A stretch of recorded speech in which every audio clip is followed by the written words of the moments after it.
जय हिंद प्यारे बच्चों। आप लोग कैसे हैं? उम्मीद है आप लोग अच्छे होंगे और आप लोग की तैयारी भी बहुत अच्छी तरह से चल रही होगी। तो जैसा कि आपको मालूम है कि जो है आपका मॉडल पेपर बिहार बोर्ड द्वारा जारी कर दिया गया है। तो इससे पहले मैं आप लोगों को यानी साइंस का ही ये मॉडल पेपर अभी मैं आप लोगों को पढ़ाने वाला हूँ। और इससे पहले आपको पेपर यानी मॉडल पेपर वन यानी मॉडल सेट वन आपको पढ़ा चुका हूँ। 80 का 80 क्वेश्चन का आंसर बता चुका हूँ, आप लोगों को अच्छी तरह से पढ़ा चुका हूँ। और यहाँ पे भी आपको जो है ये सेट नंबर 2 आपको पढ़ाने वाला हूँ। और इनमें टोटल 80 क्वेश्चन दिए गए हैं। इन 80 में से आपको टोटल कितने सॉल्व करने हैं? तो 40 करने हैं, यानी कि 40 क्वेश्चन का आंसर आपको वहाँ से बोर्ड से करके आना है। और इन सभी मॉडल पेपर का जो आपको जो है ये जो क्वेश्चन जो दिया गया है, इसको जो है आपको VVI ही मान के चलना है। अगर आप इसको अच्छी तरह से सॉल्व कर लेते हैं तो आपको जो है सभी यानी कि क्वेश्चन का लेवल का और क्वेश्चन का पैटर्न का पता चलेगा। और जो क्वेश्चन कैसा है, किस लेवल का आता है, हार्ड लेवल का है या इजी लेवल का है, किस तरह का है, तो आप वहाँ जो है आपको जो है फ़ायदा हो सकता है। तो इसीलिए आप इसको इग्नोर ना करें, टेस्ट की तरह इसको जो है याद करने की कोशिश करें और टेस्ट की तरह जो है इसको आंसर करने की कोशिश करें कि और फिर जो है पूरी टेस्ट पूरा होने के बाद आपको जो है उसका आंसर कमेंट बॉक्स में आपको जो है बताना है कि मेरा कितना नंबर आया। आपको अपने आप का अनुमान लगाना है कि हम कहाँ तक मेरी जो है तैयारी है और नहीं है, तो हमको और कितना तैयारी करने की ज़रूरत है। तो चलिए इसलिए क्वेश्चन को देखते हैं एक तरफ से। तो क्या है, पहला क्वेश्चन क्या है दिया गया? क्वेश्चन है गोली दर्पण के परावर्तक पृष्ठ की वृत्ताकार सीमा रेखा का व्यास कहलाता है। बताइए क्या कहलाता है? सीमा रेखा का व्यास क्या कहलाएगा? तो क्या कहलाता है? क्या कहलाता है? वक्रता त्रिज्या कहलाता है। क्या कहलाता है? वक्रता। तो गोली दर्पण बोला है तो गोली दर्पण आप ऐसे ही मान लो अभी अवतल दर्पण।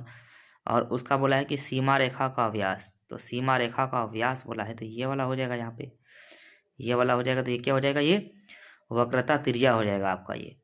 चलिए अब नेक्स्ट क्वेश्चन देखते हैं। निम्न निम्न में ऐसे किस दर्पण की फोकस दूरी धनात्मक होती है? तो किस दर्पण की फोकस दूरी धनात्मक होती है?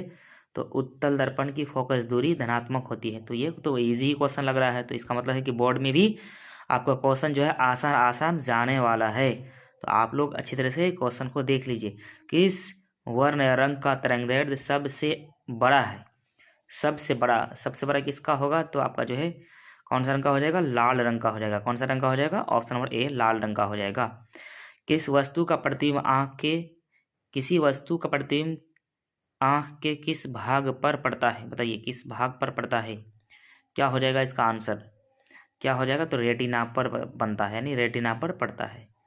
चलिए नेक्स्ट क्वेश्चन क्या है? निम्नलिखित में किस माध्यम में प्रकाश की चाल सबसे अधिक होती है? बताइए किस में होगी सबसे अधिक प्रकाश की चाल? तो किस में होगी? तो निर्वात में होगी। कितना है? कितना है बताइए? निर्वात या वायु में कितना है? 3 लाख किलोमीटर। 3 लाख किलोमीटर पर second. 3 lakh kilometre. 3 lakh kilometre पर सेकेंड है। ठीक है, आपको ये याद रख के चलना है। चलिए अब नेक्स्ट क्वेश्चन है। दूरदृष्टि वाला नेत्र साफ साफ देख सकता है कहाँ पे? किस जगह साफ साफ देख सकता है दूरदृष्टि वाले? तो दूर की वस्तुओं को साफ साफ देख सकता है। क्या कर सकता है? साफ साफ देखने। दूर की वस्तुओं को वो साफ साफ देख सकता है, निकट निकट की वस्तुओं को साफ साफ नहीं देख पाएगा वो। तो इसी को कहते हैं क्या? दूरदृष्टि दोष कहलाता है। अब नेक्स्ट क्वेश्चन है। एक अभिसारी किरणपुंज समतल दर्पण पर आपतित होती है, परावर्तित किरणपुंज होगा। बताइए परावर्तित किरणपुंज क्या होगा? बताइए 7 नंबर का आंसर क्या होगा इसका? क्या हो जाएगा इसका आंसर? क्या हो जाएगा? तो समानांतर हो जाएगा। ऑप्शन नंबर बी हो जाएगा इसका सही आंसर। चलिए नेक्स्ट क्वेश्चन है। यदि एक प्रिज्म से एक वर्णी एक वर्णी किरण गुजरे तो इसका क्या नहीं होगा? बताइए क्या नहीं होगा इसका? तो क्या नहीं होगा? तो वर्ण विक्षेपण नहीं होगा। वर्ण विक्षेपण नहीं होगा। नेक्स्ट क्वेश्चन क्या है? वायु में कांच के उत्तर लेंस की वायु में शक्ति क्या होगी? वायु में कांच के उत्तर लेंस की वायु में शक्ति होती है।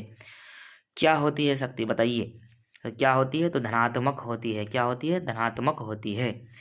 जल की जल की एक गोलीय बूंद में व्यास के अनुदिश आपतित किरण का कितनी बार अपवर्तन होगा? बताइए कितनी बार अपवर्तन होगा, तो कितनी बार अपवर्तन होगा, तो 2 बार अपवर्तन हो जाएगा, इसका सही आंसर।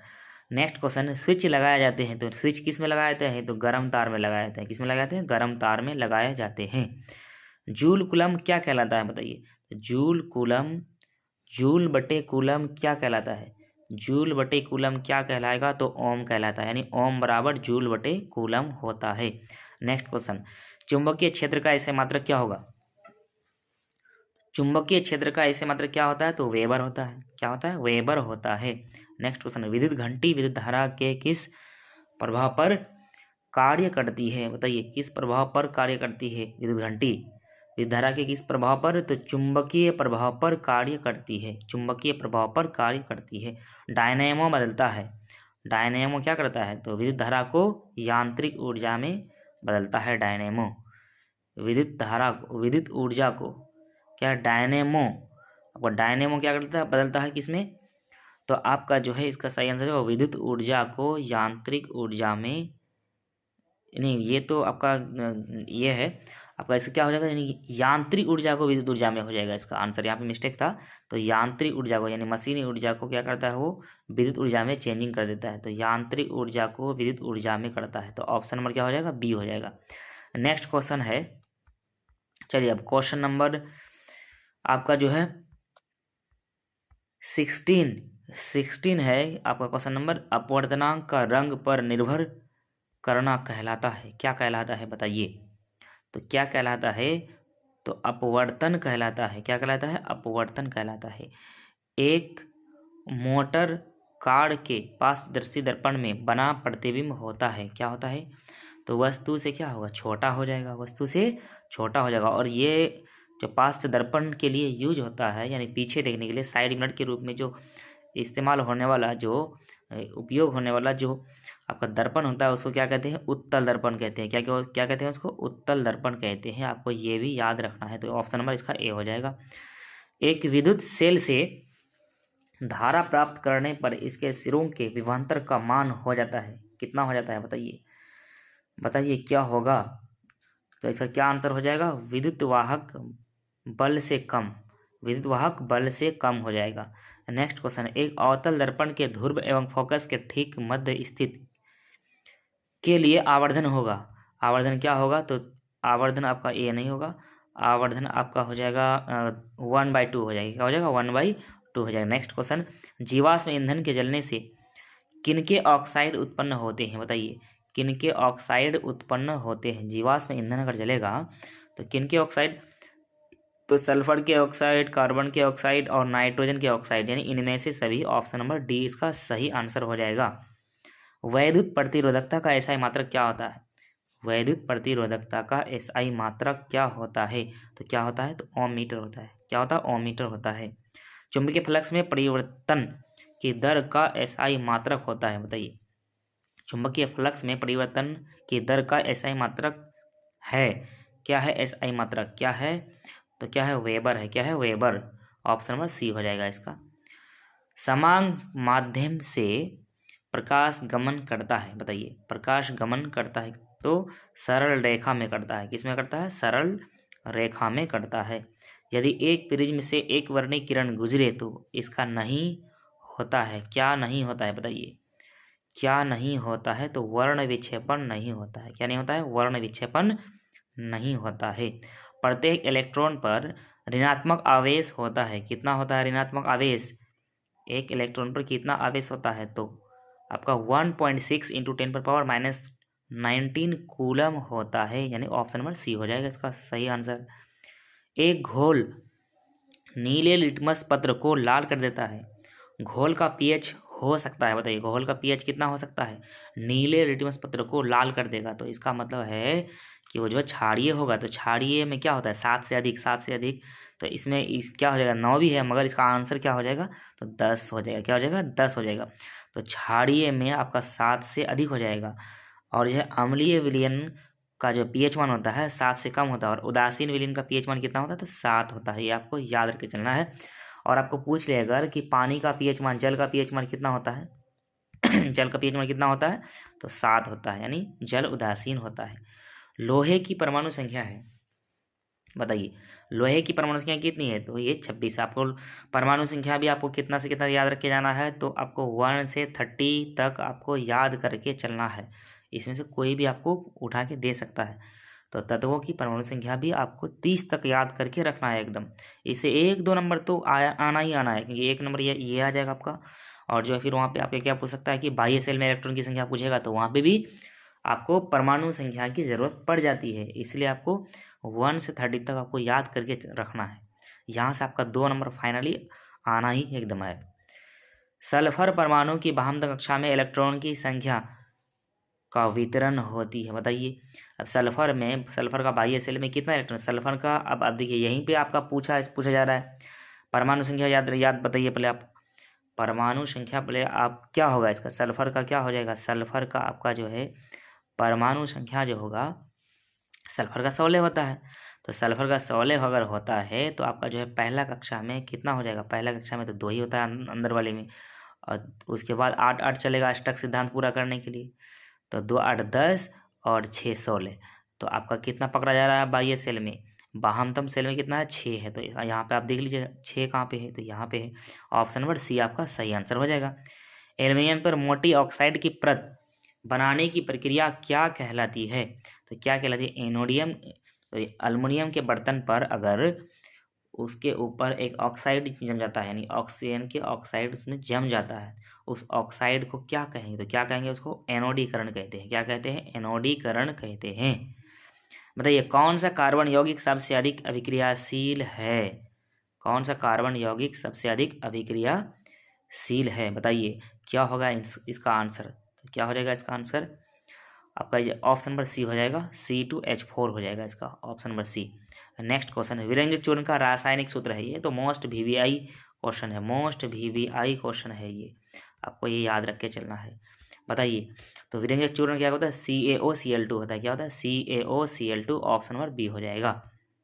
नेक्स्ट क्वेश्चन, रासायनिक अभिक्रिया में भाग लेने वाले पदार्थ को कहा जाता है, क्या कहा जाता है, तो क्या कहा जाता है, अभिकारक कहा जाता है। रासायनिक अभिक्रिया में जो पदार्थ भाग लेगा उसको क्या कहलाता है, अभिकारक कहलाता है। और जो भाग लेने के बाद नया पदार्थ बनेगा उसको क्या कहलाएगा, तो उत्पाद कहलाता है उसको। ठीक है, ये भी आपको याद रख के चलना है।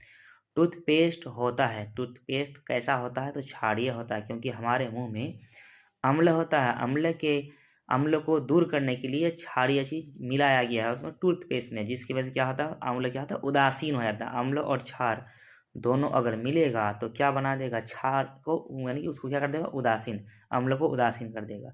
तो इसलिए टूथपेस्ट में क्या होता है, तो क्षारीय होता है, टूथपेस्ट क्या होता है, तो क्षारीय होता है। निम्नलिखित में कौन कार्बोक्सिल समूह है, बताइए कौन कार्बोक्सिल समूह है, कार्बोक्सिलिक एसिड का ये अभिक्रियाशील समूह कौन सा है, तो आपका ये बॉन्ड COOH, यानी ऑप्शन नंबर सी हो जाएगा।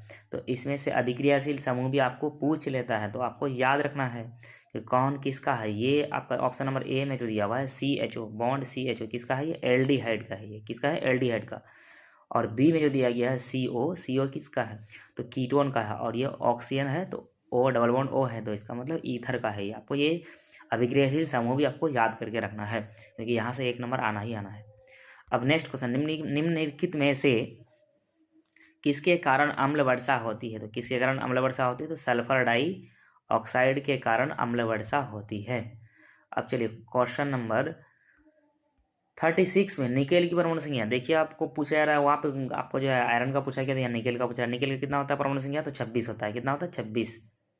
नेक्स्ट क्वेश्चन, एक जांच परख नली में लिए गए विलयन में एक लोहे की कील को डुबाया गया। आधे घंटे के बाद यह देखा गया कि विलयन का रंग परिवर्तित हो चुका है। उस जांच परख नली में विलयन था, बताइए कौन सा विलयन था इसमें, तो उस जांच परख नली में कौन सा विलयन था, तो ZnSO4 था। क्या था, ZnSO4 था। आपको ये याद रख के चलना। अब एक्टिविटी सीरीज आपको पढ़ के चलना पड़ेगा, तभी आपको ये इस क्वेश्चन का आंसर आपको सही तरह से आएगा बेसिक से। तो बेसिक के लिए मैं आपको जो है एक जो अलग से क्लास दे दूंगा, उसका जो है अभिक्रिया क्या कहते हैं, रिएक्टिविटी सीरीज का, ताकि उसको आप आसानी से अच्छी तरह से समझ ले। वो ट्रिक के साथ मैं आपको बता दूंगा उसको। चलिए अब नेक्स्ट क्वेश्चन देखते हैं। एथेनॉल को सांद्र H2SO4 के साथ गर्म करने पर निम्नलिखित में कौन सी गैस बनती है? बताइए कौन सी गैस बनेगी? क्या होगा इसका आंसर?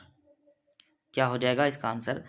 तो C2H6 बन जाएगा, C2H6 बन जाएगा इसका। चलिए अब हीरा निम्नलिखित में से किस तत्व का अपरूप है? किस तत्व का है? तो ये तो बहुत ईजी है। क्या है ये? आपका जो कार्बन का अपरूप है, हीरा और ग्रेफाइट, याद ही है आपको।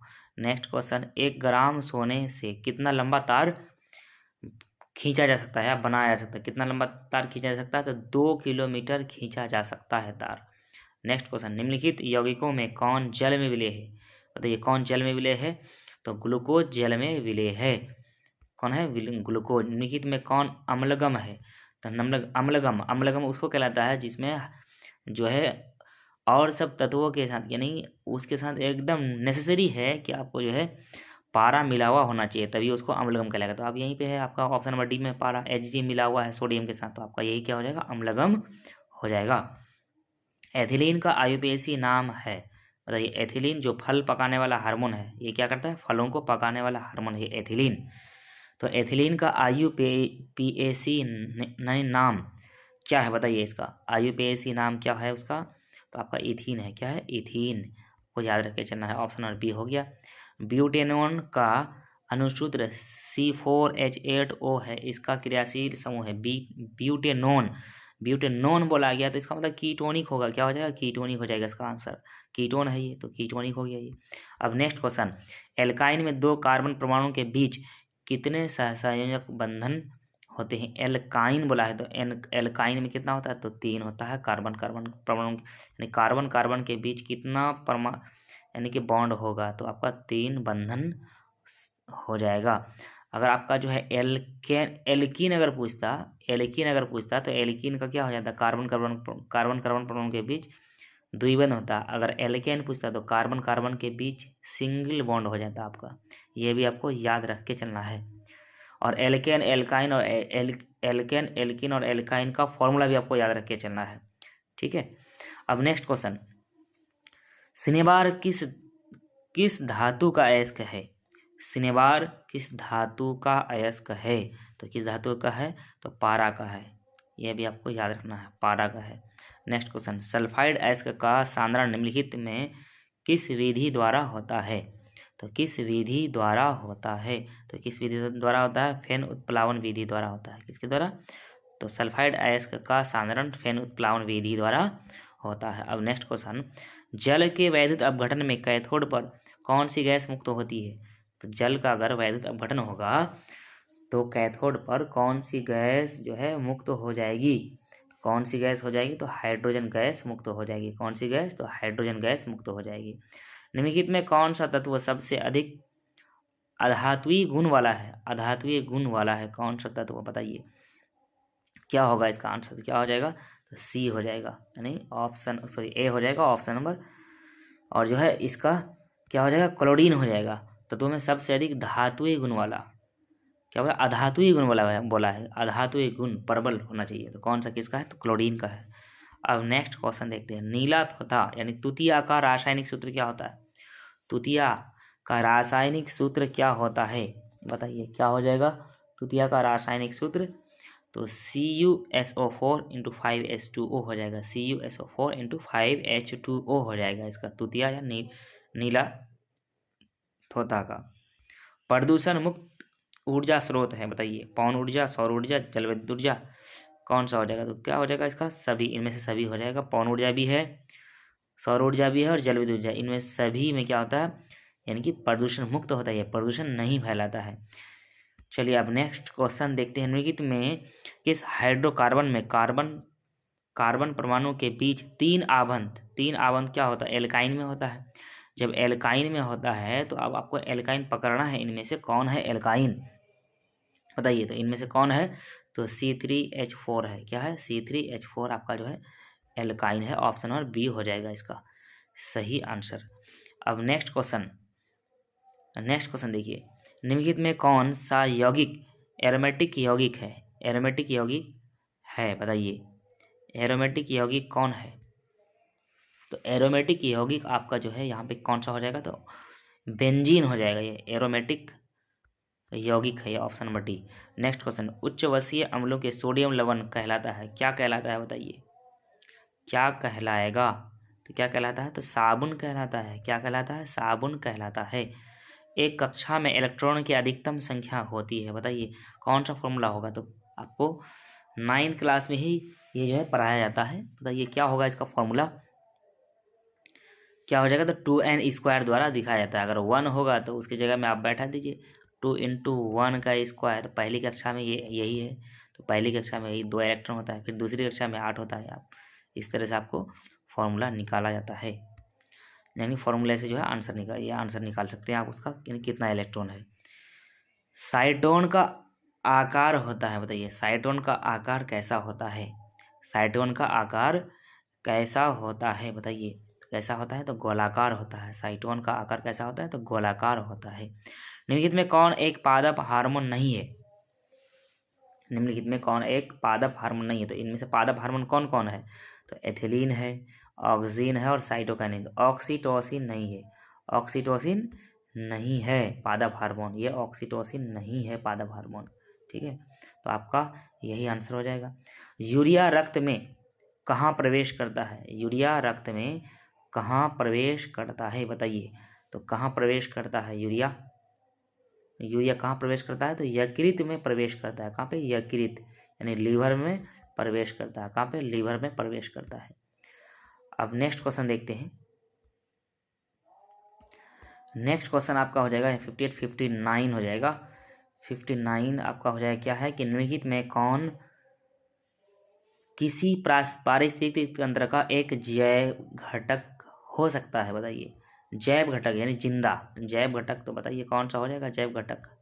जिंदा इनमें से तापमान तो ये तो मृत हो जाएगा, वायु भी मृत हो जाएगा, कवक हो जाएगा इसका जिंदा, तो ऑप्शन नंबर बी हो जाएगा। नेक्स्ट क्वेश्चन, नर युग्मक तथा मादा युग्मक के संयोजन से बनता है, क्या बनता है बोलिए इसका आंसर बताइए। ऑप्शन क्वेश्चन नंबर 60 का बताइए क्या होगा? नर युग्मक तथा मादा युग्मक के संयोजन से क्या बनता है? तो क्या बनता है? तो जायगोट बनता है। क्या बनता है? जायगोट बनता है। क्या बनता है? जायगोट बनता है। चलिए नेक्स्ट क्वेश्चन, पादप अपशिष्ट संचित रहते हैं, बताइए पादप अपशिष्ट संचित रहते हैं, कहाँ रहते हैं पादप अपशिष्ट संचित?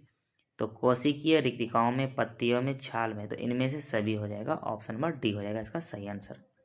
सामान्य अनुशिथिलन रक्तदाब होता है, बताइए सामान्य अनुशिथिलन रक्तदाब होता है, कितना होता है बताइए? तो कितना होता है? तो 80 होता है। कितना? 80 हो जाएगा, 80 हो जाएगा। सामान्य अनुशिथिलन दाब, अब यानी सिस्टोलिक प्रेशर और डायस्टोलिक प्रेशर यहाँ पे बोला जा रहा है। तो सिस्टोलिक में होता है 120 और बटे डायस्टोल होता है 80, तो 120/80 होता है। यानी सिस्टोल और डायस्टोल का अगर आपको रेशियो भी पूछ दे तो आपको क्या करना है? यहाँ पे कटा दो और यहाँ पे कटे 4 × 12 4 दूनी 8, आपका जो है कितना हो गया? तो 3:2 हो गया। 3:2 हो जाएगा आपका सही आंसर, सिस्टोल और डायस्टोल का रेशियो यानी अनुपात। अब नेक्स्ट क्वेश्चन देखते हैं। क्वेश्चन है, मनुष्य, बिल्ली तथा चमगादड़ के अग्रपाद हैं, बताइए अग्रपाद क्या है, किसका उदाहरण है? तो समजात अंग का उदाहरण है। किसका अंग का? समजात अंग का उदाहरण है। पादप में फ्लोएम उत्तरदायी है, बताइए फ्लोएम। फ्लोएम बोला है तो क्या होगा? भोजन संवहन हो जाएगा। क्या करता है? भोजन संवहन। अगर जाइलम वही पूछ लेता, वो जाइलम पूछ लेता तो क्या होगा? यानी जल को जो है एक जगह से दूसरी जगह लेके जाता है, जल संवहन या जल वहन आपको बोला जा सकता है उसमें जाइलम को। अब नेक्स्ट क्वेश्चन क्या है, एक वयस्क मनुष्य के कितने दांत होते हैं? तो कितने, एक वयस्क मनुष्य में कितने दांत होते हैं? तो 32 दांत होते हैं। कितने होते हैं? 32। मगर वहीं पे एक जो है यानी कि बालक में यह कितना होता है, यानी अस्थायी दांतों की संख्या कितनी होती है? तो आपको पूछ सकता है अस्थायी दांतों की संख्या होती है आपका 20 और अस्थायी दांतों की संख्या कितनी होती है? तो आपको 32। आपको ये भी याद रख के चलना है। और अस्थायी दांत को क्या कहते हैं? दूध के दांत भी कहते हैं। तो 20 होता है, 20 होता है, उसको याद रख के चलना है। एंड्रोजन क्या है बताइए? एंड्रोजन क्या है? तो एंड्रोजन क्या है? आपका नर लिंग हार्मोन है। क्या है? नर लिंग हार्मोन है। नर लिंग हार्मोन है। न्यूरॉन का वह हिस्सा जहाँ जानकारी हासिल की जाती है, न्यूरॉन का वह हिस्सा जहाँ जानकारी हासिल की जाती है। बताइए तो क्या होगा उसका, इसका आंसर क्या होगा, तो डेंड्राइट हो जाएगा। क्या हो जाएगा, डेंड्राइट हो जाएगा। नेक्स्ट क्वेश्चन, आनुवंशिकता का सिद्धांत किसने प्रस्तावित किया था। बताइए, मोस्ट वीवीआई क्वेश्चन है। आनुवंशिकता का सिद्धांत किसने प्रस्तावित किया था, दिया था कौन, बताइए किसने दिया था, तो ग्रेगर जॉन मेंडल ने दिया था। किसने दिया था, ग्रेगर जॉन मेंडल ने दिया था। ग्रेगर जॉन मेंडल ने दिया था। वीवीआई क्वेश्चन है, आपको याद रख के चलना है इसको। ये सब बायोलॉजी का क्वेश्चन दिया गया है। प्रकाश संश्लेषण की प्रकाश अभिक्रिया निर्भर करती है। बताइए तो किस किस पर निर्भर करेगी, जल पर करेगी, सूर्य प्रकाश पर करेगी और क्लोरोफिल, ये सब पर होगा। तो क्या हो जाएगा, इनमें से सभी हो जाएगा। ऑप्शन नंबर इसका डी हो जाएगा। अब नेक्स्ट क्वेश्चन है, गुर्दे में उत्पादित मूत्र मूत्राशय में जाता है। बताइए मूत्राशय में जाता है, तो क्या हो जाएगा इसका आंसर, यानी कि मूत्रमार्ग, मूत्रमार्ग भी हो जाएगा इसका। और इसका क्या हो जाएगा इसका आंसर, बताइए मूत्रवाहिनी हो जाएगा। तो ये आपका दोनों हो जाएगा, तो इनमें से दोनों, option number C. Next question, रक्त क्या है। तो रक्त क्या है, तरल संयोजी उत्तक, आपको पता है क्या है ये, तरल संयोजी उत्तक है। तो क्या हो जाएगा इसका आंसर, आप उसी से पकड़ सकते हैं आप। तो क्या है, उत्तक है ये, क्या है, उत्तक है। ऑप्शन नंबर सी हो जाएगा। नेक्स्ट क्वेश्चन क्या है कि फूल में नर प्रजनन अंग है, नर प्रजनन अंग है फूल में, बताइए कौन सा है, तो पुंकेसर है नर।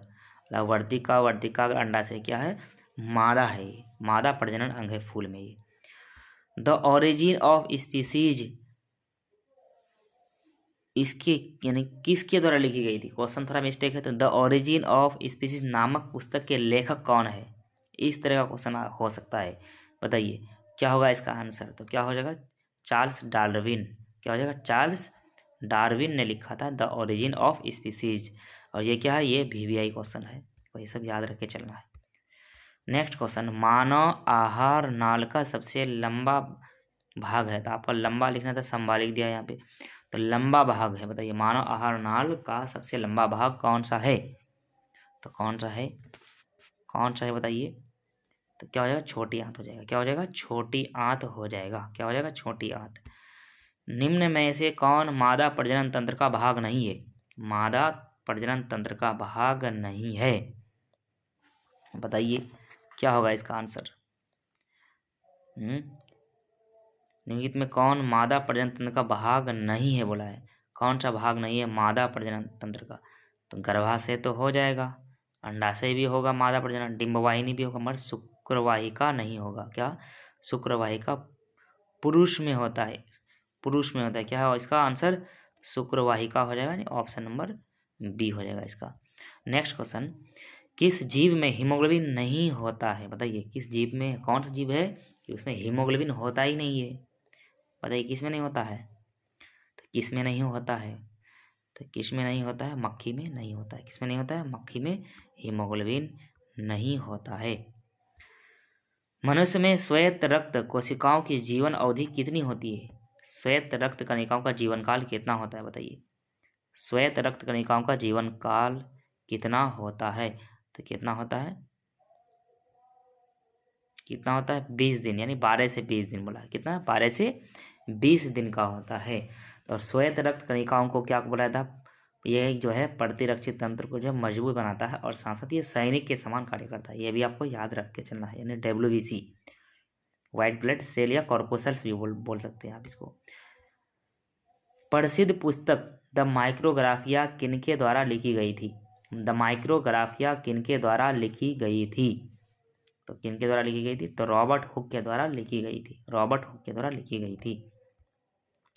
पौधों और पशुओं की कोशिकाओं का वैज्ञानिक अध्ययन क्या कहलाता है, पौधों और पशुओं की वैज्ञानिक अध्ययन क्या कहलाता है, तो क्या कहलाता है, कोशिका विज्ञान कहलाता है, यानी साइटोलॉजी कहलाता है। क्या कहलाता है इसको, साइटोलॉजी। क्या आपको इंग्लिश में भी वहाँ पे हिंदी में ही लिख के दे देगा साइटोलॉजी, तो आपको जो है उसको लिख के चलना है, साइटोलॉजी आपको ऐसे लिखता है, साइटोलॉजी दे सकता है ऐसे हिंदी में लिख करके, तो आपको इसको देख के चलना है। अब नेक्स्ट क्वेश्चन क्या है, और ये अंतिम भी है, पौधों में भोजन किस रूप में जमा होता है? बताइए किस रूप में जमा होता है? पौधों में भोजन किस रूप में जमा होता है? किस रूप में? तो ग्लूकोज के रूप में जमा होता है, यानी ऑप्शन नंबर ए हो जाएगा। तो आपको जो यहाँ तक कितना 80 क्वेश्चन का आंसर जो है मैंने रेगुलर आपको कराया है। और आपको जितने भी क्वेश्चन आपकी आप कमेंट बॉक्स में आप लिख करके बताइए कि आपका कितना सही हुआ 80 में से। और क्योंकि करना है आपको 40 ही वहाँ पे करना है, तो आप 40 में से अगर 60 65 हो आया था, 55 हो जाता है, तो इसका मतलब आप जो बहुत आगे हैं। आपको जो है 40 का 40 नंबर पूरी तरह से एकदम कंप्लीट है कि यहाँ पे आपका आ जाएगा। तो ठीक है, अब यहाँ पे जो है अगर आपको वीडियो अच्छा लगा है, क्लास अच्छा लगा है, तो आप क्या करिए कि चैनल को सब्सक्राइब कर लीजिए और बेल आइकन को भी दबा लीजिए, ताकि मेरा अगर नेक्स्ट वीडियो आए तो आपको तुरंत पता चले और आपको जो है आसानी से इन्फॉर्मेशन पता चल जाए और उसको आप आसानी से देख सकें।